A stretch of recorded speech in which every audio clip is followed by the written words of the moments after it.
Hello बच्चों, आज की वीडियो में देखने वाले हैं कोऑर्डिनेट ज्योमेट्री चैप्टर नंबर 7।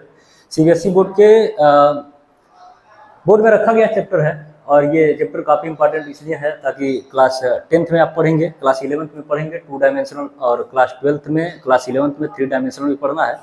तो 2 डायमेंशनल के कोरेस्पॉन्डिंग 3 डायमेंशनल भी होता है। तो बच्चों चलिए इसको देखते हैं। कोऑर्डिनेट ज्योमेट्री में सबसे पहला है कार्टेशियन प्लेन। कार्टेशियन प्लेन के बारे में जानेंगे। ऐसा प्लेन जिसमें एक्स एक्सिस वाई एक्सिस होता है। एक्स एक्सिस वाई एक्सिस जिस प्लेन के अंदर होता है उसको कार्टेशियन प्लेन बोलते हैं। कभी कभी उसको रिफरेंस प्लेन भी बोला जाता है। रही बात कार्टेशियन प्लेन या कोऑर्डिनेट ज्योमेट्री को देने वाला मैथमेटिशियन है जिसका नाम है रेने देकार्ते। क्या नाम है बच्चों? रेने देकार्ते। रेने देकार्ते ने कोऑर्डिनेट ज्योमेट्री को दिया था।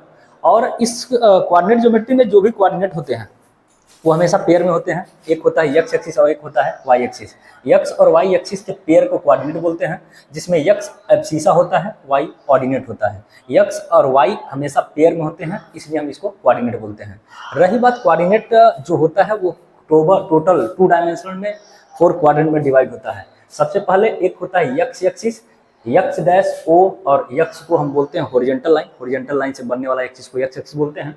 रही बात वाई ओ वाई डैश, इसको बोलते हैं वर्टिकल लाइन। वर्टिकल लाइन से बनता है जिसको बोलते हैं वाई एक्सिस। रही बात एक्स एक्सिस और वाई एक्सिस हमेशा म्यूचुअली परपेंडिकुलर एक दूसरे को कट करते हैं, तो जिस पॉइंट पे कट करते हैं उसको बोलते हैं ओरिजिन।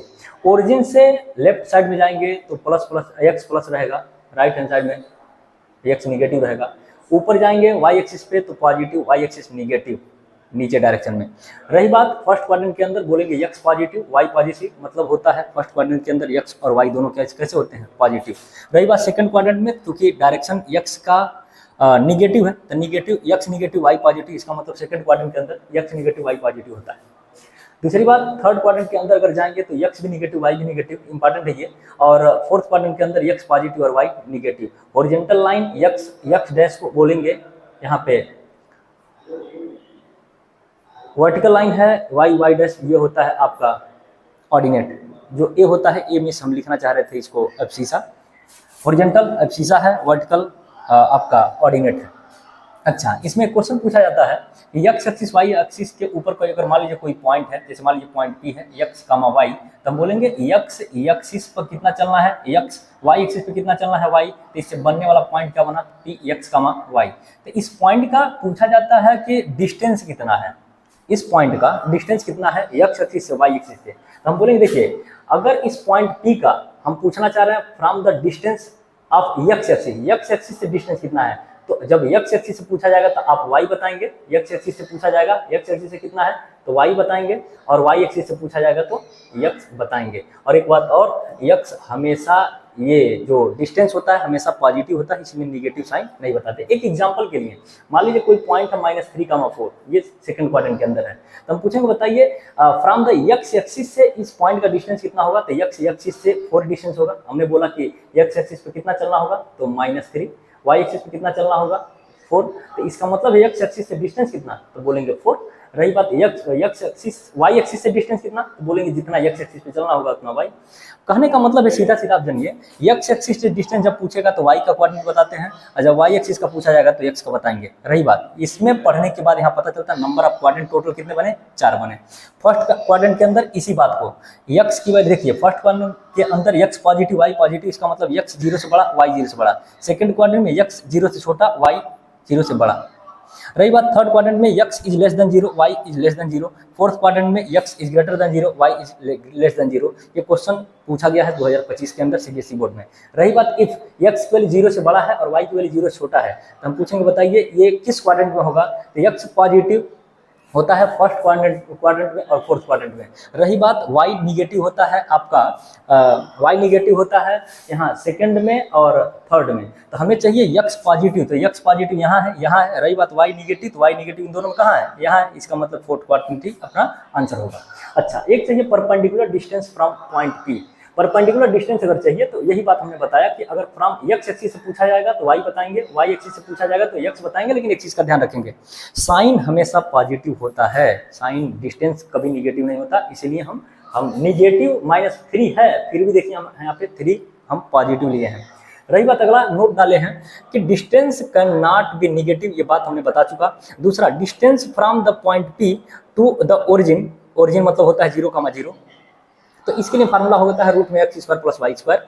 डिस्टेंस का यूनिट होता है हमेशा, डिस्टेंस का इसमें कोऑर्डिनेट ज्योमेट्री में यूनिट होता है आपका यूनिट, और एरिया क्या लिखते हैं बच्चों, एरिया, एरिया का होता है यूनिट का, एरिया का होता है यूनिट्स का स्क्वायर। एरिया अगर पूछा जाता है यूनिट का स्क्वायर लगेंगे।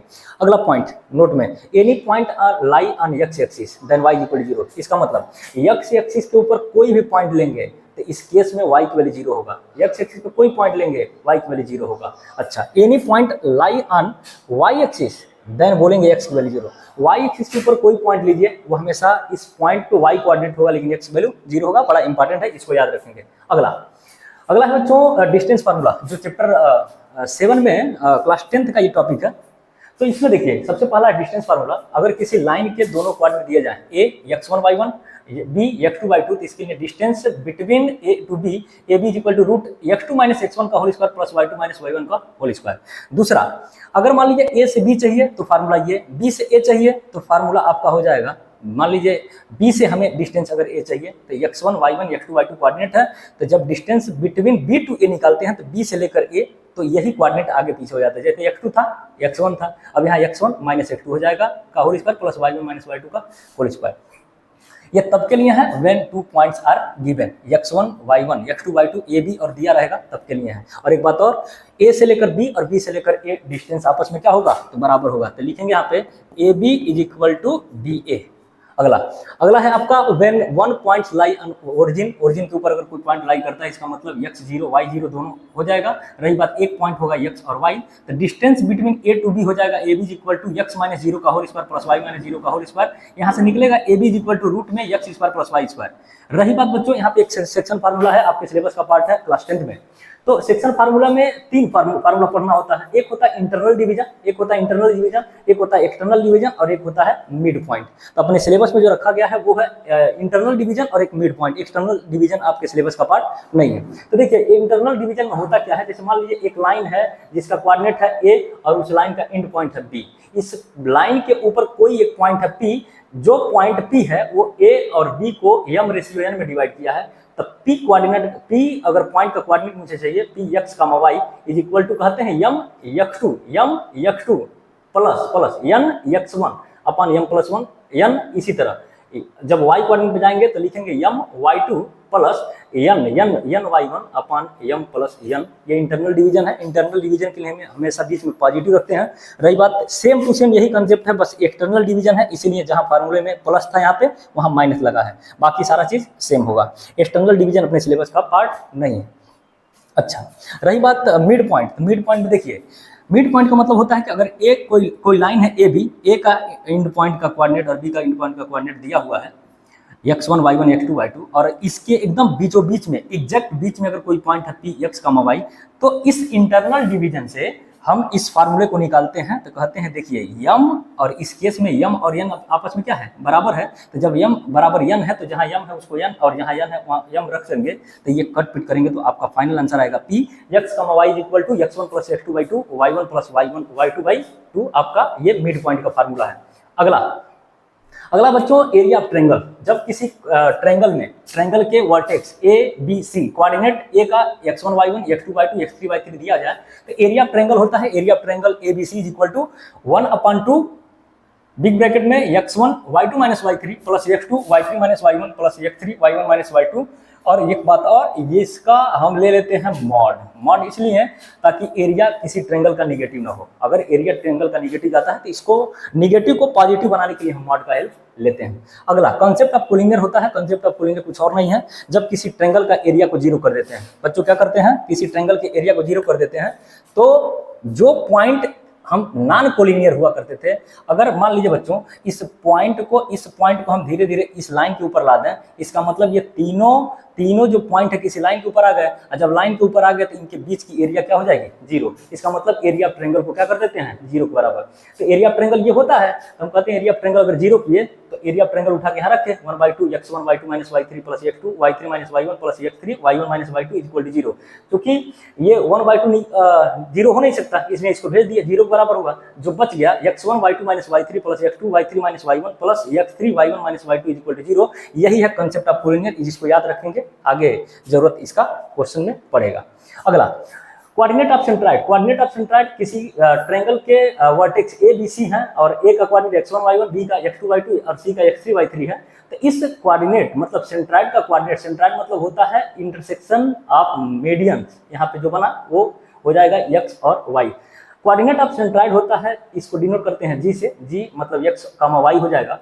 तीनों कोऑर्डिनेट मतलब x1 + x2 + x3, x1 + x2 + x3/3, क्योंकि 3 पॉइंट है, तीनों का एवरेज ले लेंगे, y1 + y2 + y3/3, ये हो जाएगा आपका coordinate of centroid. Important fact में सबसे पहले हम याद रखेंगे जो आपके सिलेबस में पूछा जाता है, इसके ऊपर इस साल भी क्वेश्चन आया था 2025 में। तो ट्रायंगल में टोटल साइड के आधार पर ट्रायंगल 3 होते हैं, तो जिसमें पहला होता है इक्विलेटरल ट्रायंगल। इक्विलेटरल ट्रायंगल वह ट्रायंगल होता है जिसके सभी साइड क्या होते हैं, बराबर। मतलब अगर मान लीजिए ABC अगर एक इक्विलेटरल ट्रायंगल है तो कहते हैं AB बराबर BC और बराबर CA होगा। आइसोसेलस ट्रायंगल में होता है किसी ट्रायंगल मतलब अगर कोई ट्रायंगल आइसोसेलस है तो उसके कोई भी दो साइड अगर आपस में बराबर है तो उसको आइसोसेलस बोल देंगे। मान रहा हूं कि ABC अगर एक आइसोसेलस ट्रायंगल है और इसमें AB और AC अगर बराबर है तो किसी ट्रायंगल के अगर दो साइड बराबर तो बोल सकते हैं वो आइसोसेलस है। रही बात स्केलन ट्रायंगल, तो स्केलन ट्रायंगल वह ट्रायंगल होता है जिसका कोई भी साइड आपस में इक्वल नहीं होता। जैसे मान लीजिए अगर ट्रायंगल हम ABC को आइसोसेलस मान रहा हूं, स्केलन मान रहा हूं, तो इसमें साइड BC अलग है, AC अलग है, AB अलग है, तो इसको लिखा हूं AB = BC = CA। रही बात क्वाड्रिलेटरल में, तो क्वाड्रिलेटरल में आपके सिलेबस में 4 इंपॉर्टेंट है। पहला है स्क्वायर, स्क्वायर और रोम्बस। स्क्वायर और रोम्बस इन दोनों क्वाड्रिलेटरल में सारों साइड इक्वल होता है, चाहे वो स्क्वायर हो चाहे रोम्बस हो। स्क्वायर और रोम्बस दोनों में सभी साइड आपस में इक्वल होते हैं। तो जैसे मान लीजिए अगर ABCD को एक स्क्वायर मान रहा हूं तो ABCD एक स्क्वायर है तो इसके चारों साइड बराबर होंगे। इसका मतलब AB बराबर BC बराबर CD बराबर D है। और रही बात अगर डायगोनल भी बराबर हो जाए, स्क्वायर में अगर बच्चों डायगोनल बराबर हो जाता है, मतलब A से लेकर C और B से लेकर D, A से लेकर C और B से लेकर D बराबर हो गया तो वह एक स्क्वायर है। जबकि रोम्बस में अगर सभी साइड इक्वल है, AB बराबर BC बराबर CD बराबर D है, बस डायगोनल इक्वल नहीं होना चाहिए। इसका मतलब ये हुआ कि अगर स्क्वायर और रोम्बस में डिफरेंस बताएं तो बोलेंगे वह क्वाड्रिलेटरल जिसके चारों साइड बराबर होते हैं उसको रोम्बस भी बोल सकते हैं, स्क्वायर भी बोल सकते हैं। लेकिन अगर साइड बराबर होने के साथ ही साथ डायगोनल बराबर हो गए तो स्क्वायर है और डायगोनल बराबर नहीं हुए तो रोम्बस है। इन दोनों को आप याद रखेंगे, प्रूफ में पूछा जाता है, 4-5 नंबर में क्वेश्चन आता है। रेक्टेंगल में भी रेक्टेंगल और पैरेललोग्राम दोनों ये एक दूसरे से एक तरीके के हैं। जैसे रेक्टेंगल में अपोजिट साइड इक्वल होता है, जैसे AB के अपोजिट में CD है और BC के अपोजिट में AD है। तो कहते हैं रेक्टेंगल और पैरेललोग्राम दोनों में कि अगर अपोजिट साइड इक्वल है रेक्टेंगल में भी पैरेललोग्राम में भी। रेक्टेंगल में अपोजिट साइड बराबर होता है, अगर डायगोनल बराबर हो गया तो हम बोल देंगे रेक्टेंगल है। अपोजिट साइड बराबर है और डायगोनल बराबर नहीं है तो उसको बोल देंगे पैरेललोग्राम है। रही बात एक और कॉन्सेप्ट है लास्ट में, सर्कल। सर्कल में अगर मान लीजिए कोई सर्कल है, सर्कल का सेंटर O, यहाँ से रेडियस R, यहाँ से रेडियस R, AB क्या है, इसका डायमीटर है। डायमीटर क्या होता है तो हम कहेंगे रेडियस का डबल होता है। रेडियस का डबल कर देंगे तो डायमीटर हो जाएगा। और रेडियस क्या है तो हम कहेंगे डायमीटर का हाफ होता है। ये है कोऑर्डिनेट ज्योमेट्री का कंप्लीट फार्मूले का रिवीजन बच्चों, जिसको आप याद रखेंगे, यहाँ से क्वेश्चन आता है। Thank you.